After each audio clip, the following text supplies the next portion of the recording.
Coach, just the road trip obviously didn't go the way you wanted, but just touch on it a little bit. I thought we played,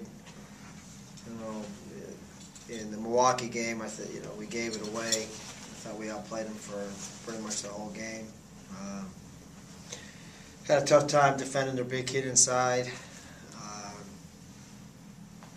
Had a layup and a short jump shot with a minute to go to take a 4 or 5 point lead, and it didn't happen. So Green Bay led by 8 in the second half and went on a 0 for 9 stretch where we had really 9 good attempts, shots at a basket, but didn't finish the deal. So different world on the road. We gotta, you get those opportunities, you gotta finish, and we didn't do a very good job with that. So the league's not easy on the road, and it's disappointing because I honestly felt, in hindsight now looking back, that we had a chance to win both those games.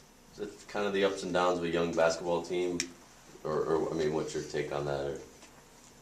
No, I don't think our age had anything to do with it, or our inexperience in those situations. We've got to learn how to finish on the road. We've been in 3 really close games on the road, and have missed some foul shots when you need to make them, and had the opportunity, like I said, we executed pretty well, got pretty good shots, and didn't finish them. So we just got to.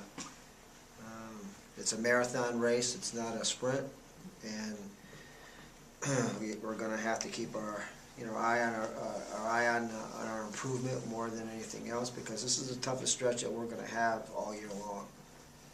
5 out of 6 on the road. All these teams, Milwaukee, Green Bay, all played in the postseason last year. Robert Morris went to the NCAA tournament. Then you play NC State, and then you go to Kent, who won the MAC. So this is a kind of a tough road for us right now in terms of having some really good competition on the road, which should make us stronger as we get into the new year. This might be one of those questions that you have an answer for, but was it good to get a taste of conference, get back out, have some tough non-conference before you get back into it? Well, it's hard to, this is 4 out of 5 years that we've opened in conference play on the road. You'd like to think that the league would, it'd be an every other year thing, 1 year on the road, 1 year at home, but whatever. It's tough. It's tough to start on the road in this league, and especially there. We ended up having flights canceled, take a bus home 12 hours. It's just, that's your furthest trip of the year, and I thought our kids played hard. I thought we did well. We could have very easily come out of Milwaukee with a win, and if we had finished the deal in the last, but it looks like a 15-point loss, but at the 4:10 mark, we're down by a point with the ball. So it's live, learn, improve. Keep your eye on that improvement concept in terms of what we do every day, and have a lot of basketball to play. Coach, what will you do in this week off between games? Is this a time to kind of reevaluate? Give a couple. Our kids are off a couple of days because of finals. It's it's finals week, so we won't get back really until Wednesday. We'll do a little bit tomorrow for about an hour and 15 minutes. That's all, and then start preparing for for a good Robert Morris team, and then obviously make your corrections and your errors and improve and adjust things that you need to adjust. You're on a stretch there where those league games are Thursday, Saturday, so that the weeks after those games are important for you to correct your mistakes, win or lose. Talk about Robert Morris, Coach, what they bring to the table. Well, Robert Morris is a proven team. In terms of being a postseason. They've been in the postseason. They've got a lot of those kids back. They've played.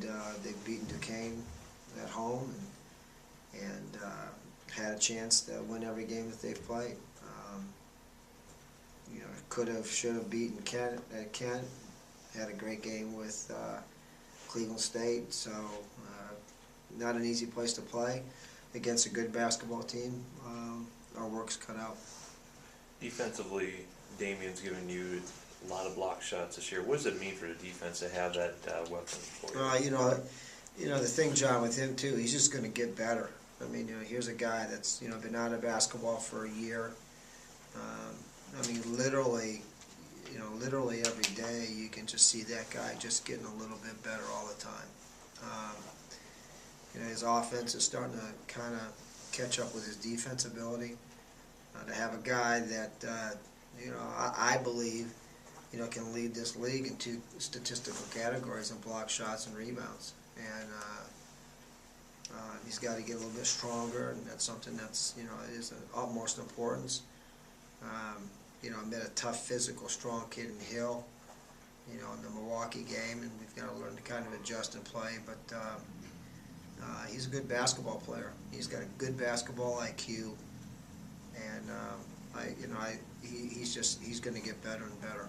Does he play bigger than 6'7"? Yeah, he plays 6'9", 6'10" because of the length of his arms. But the thing that the kid has that's that is God-given, not coach-given, is his ability for timing and seeing, block shots and seeing it coming. He just has a gift for, he just changed the game at Green Bay. I mean, those guys could not get to the basket, guys like Fletcher and Perrine, guys that have dominated this league. And both those guys, Fletcher had a pretty good game, but he had it in the last 4 or 5 minutes making some foul shots when we were fouling. Perrine didn't get to the basket all night, and Damien had a large part to do with that.